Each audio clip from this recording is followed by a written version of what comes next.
How can a tortoise outrun the greatest warrior in history? Or is it possible that a moving arrow never actually moves at all? Today we meet the man who pushed the boundaries of logic and asked perhaps the most frustrating questions of all time, Zeno.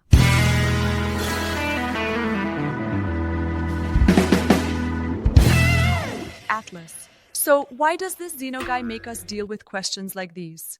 I mean, okay, we admit philosophy is hard, but isn't this a bit much? Actually, Zeno liked to exaggerate, Marina, but his goal wasn't to annoy us, it was to make us think. He was a student of the Eleatic school and a devoted follower of Parmenides. When his teacher Parmenides said, "There is no such thing as motion," everyone was shocked. But Zeno stepped in and said, "Wait, let me prove to you that motion is impossible." But why, though? I mean, everyone can see that motion exists. Why is he stirring things up? Because Zeno believed in the power of logic. If he could logically prove that motion was impossible, he would show that our senses deceive us. Zeno asked us this: do you trust logic or your eyes? I already feel a strange tension inside. But I think I choose logic. In that case, we're about to get ourselves into big trouble. All right then, let's start from the beginning. What exactly does paradox mean? Paradox is a word of Greek origin. Para means contrary, and doxa means opinion. In short, these are propositions that seem reasonable but are actually self-contradictory. Zeno's entire life is built around these paradoxes. So why is he dealing with something so strange? Does he enjoy testing human logic? That's exactly right. Through paradoxes, Zeno shows where logic breaks down or contradicts itself. So many things we think are true are actually not as clear-cut as we believe. Can you explain with an example? For instance, with a simple paradox. For example, think about this sentence. This sentence is false. If it's true, it's false. If it's false, it's true. See, even a single sentence is enough to make logic collapse. Hold on a second. Now my brain just short-circuited. So does this guy do this all the time? All the time. Zeno constantly makes us crash into walls of logic, and soon he'll leave you alone with his most famous paradox.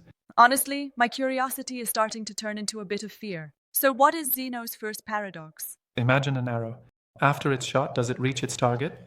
Of course it does.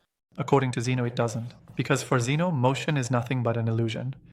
An arrow can never actually move forward. And he even claims he can prove this to you with logic. I think from now on, I'm never going to speak in absolutes about anything. So, there's an arrow, it's shot toward the target, and it doesn't move? That's exactly what Zeno is saying. According to him, an arrow never actually moves. Because at every single moment, it's actually stationary. The only reason we think it's moving is because we combine a sequence of still moments. But isn't combining consecutive moments the same as moving? Not according to Zeno. Imagine you take a photo of the arrow in flight every second. In each photo, the arrow is motionless. If motion is real, shouldn't we be able to find evidence of it when we examine each moment of motion separately? But Atlas, by that logic, nothing would ever move. Right now I'm moving my arm too, but according to Zeno, I guess I'm actually not moving at all. Yes, and that's precisely why Zeno challenges us. He's not saying that motion doesn't exist. He says that our logic is incapable of explaining how motion is possible. The more I think about this, the more my mind goes numb. So I think we shouldn't stop and just move on to the next paradox. What else is on the menu? There's a turtle on the menu. Yes, that famous turtle has arrived. The fastest hero in history, Achilles, can't overtake a slow turtle. Am I really supposed to believe this? Actually, Zeno is forcing us to imagine exactly that. Let's say the turtle starts the race a little ahead of Achilles. When Achilles reaches the point where the turtle started, the turtle will have moved a bit further ahead. Yes, but Achilles is faster. He'll overtake him right away after all. Logically, no. Because every time Achilles reaches the new point the turtle has reached, the turtle will have moved a bit further ahead. This will go on forever, and Achilles will never be able to catch up to the turtle. But actually he does catch up. Yes, in reality he does catch up.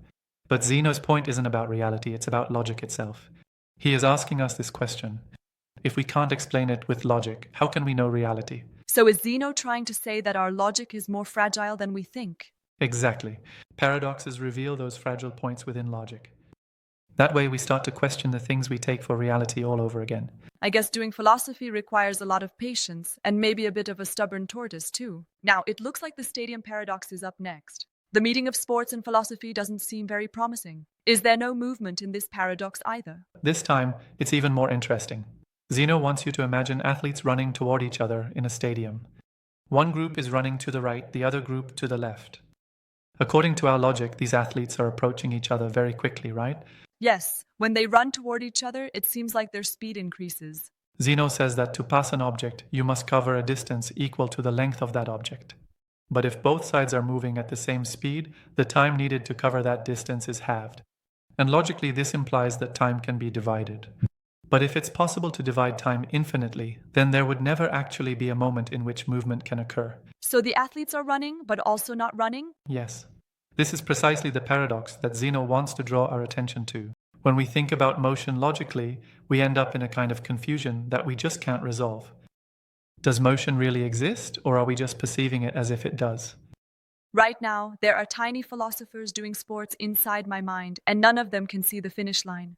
I think Zeno wants to drive us all crazy. Atlas, it seems like these paradoxes never end. Which one is next? The dichotomy paradox. This paradox says that distances can be divided infinitely. Let's say you want to walk a 1 kilometer path, but first you have to cover half the distance, then half of what's left, and then half of what's left after that. Okay, I get it. It keeps getting divided forever and I can never reach the end of the path, right? Exactly.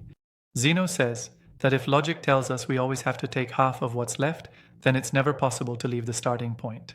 Because it's impossible to finish a distance that's been divided infinitely many times. So now we can't even walk? Really, Atlas? Actually, you are walking, Marina. Zeno isn't saying that you're not walking.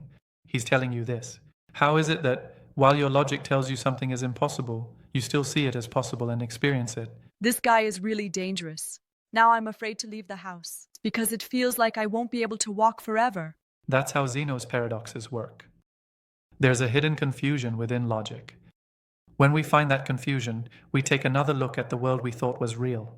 All right, Atlas, I admit it. Zeno has really messed with my mind. But there's still something I can't understand. What exactly are these paradoxes trying to show? Zeno's main goal is to question the reliability of our logic. People usually believe in logic blindly, but Zeno is drawing the boundaries of logic. He says, look, even logic can't solve some things. But isn't that a little scary?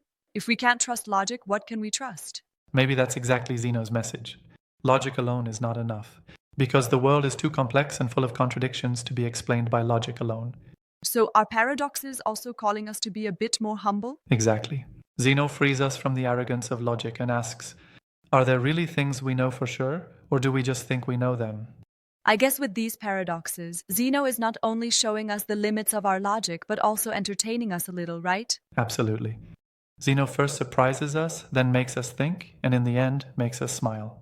Because real philosophy begins somewhere between surprising us and making us smile. Now I understand that Zeno is trying to find the limits of logic. But there's something I'm curious about. Does Zeno completely reject logic? I mean, does he not trust logic at all? No, actually, Zeno values logic very much. But he says that logic alone cannot explain everything. There are things that cannot be explained by logic. By showing us the limits of logic, Zeno actually helps us understand logic better. So can these paradoxes be solved? That's the beauty of paradoxes. The more you try to solve paradoxes, the more new questions arise. With his paradoxes, Zeno shows us that within every answer, a new question is hidden. I guess Zeno is actually a bit of a playful philosopher. It seems like he enjoys tricking us. Yes, but his tricks are meant to wake us up. Zeno constantly reminds us of this. Logic also has its limits. When we recognize that limit, that's when we actually start doing philosophy. So, can we say this then? Zeno is actually both the greatest friend and the greatest enemy of logic. Yes, that's exactly right. He loves logic, but he doesn't want us to surrender to it completely. Because logic is not perfect, and Zeno realized this before anyone else. So he's saying that logic itself is a paradox. And maybe that's exactly why Zeno's paradoxes have stayed with us for 2,000 years. The more we talk about Zeno, Atlas, the more questions I have in my mind, not fewer but more. But what I'm wondering now is this. Are Zeno's paradoxes just philosophical riddles from the past, or do they still have meaning today? Zeno's paradoxes are more important today than ever before. Because as modern physics and mathematics have tried to solve the questions he raised, they've made many new discoveries. The concept of infinity, quantum physics, mathematical limits, they're all connected to Zeno's legacy. Wait a minute. So now physicists and mathematicians are also dealing with Zeno? Very seriously, in fact. For example, quantum physics presents situations similar to Zeno's paradoxes. There's even a concept called the quantum Zeno effect. So Zeno is driving not just us, but physicists crazy too. We can definitely say that. Because even though Zeno's questions seem simple, they actually conceal the most fundamental truths of the universe. Then, I was unfair to Zeno. The things I thought were just logic games at first are actually questioning the secrets of the universe. That's the beauty of philosophy. If a question can survive for 2,000 years and still generate new questions, then it is true philosophy. I guess we owe Zeno a thank you. Thanks to him, we'll never stop thinking. Atlas, even after all these paradoxes, I'm still curious. If motion is this problematic, if logic is this complex, then how are we going to explain movement and change? Is there a philosopher who can explain this after Zeno? Yes, there is, and in Sicily. A man emerged and said, "There is motion, there is change, and I will explain them." Who is this brave man? Is he challenging Zeno? His name is Empedocles. He claimed that the universe could be explained not just by being and non-being, but by 4 elements: water, fire, air, and earth. If there is motion, it is only possible through the endless combination and separation of these elements. So is Empedocles going to solve the paradoxes that Zeno left unresolved? He may not solve them completely, but he will offer a whole new perspective.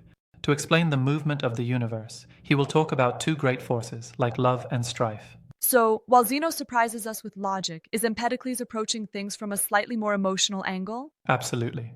Empedocles will combine logic with the voice of the heart, and maybe in this way we'll get a little closer to the secret of motion and change.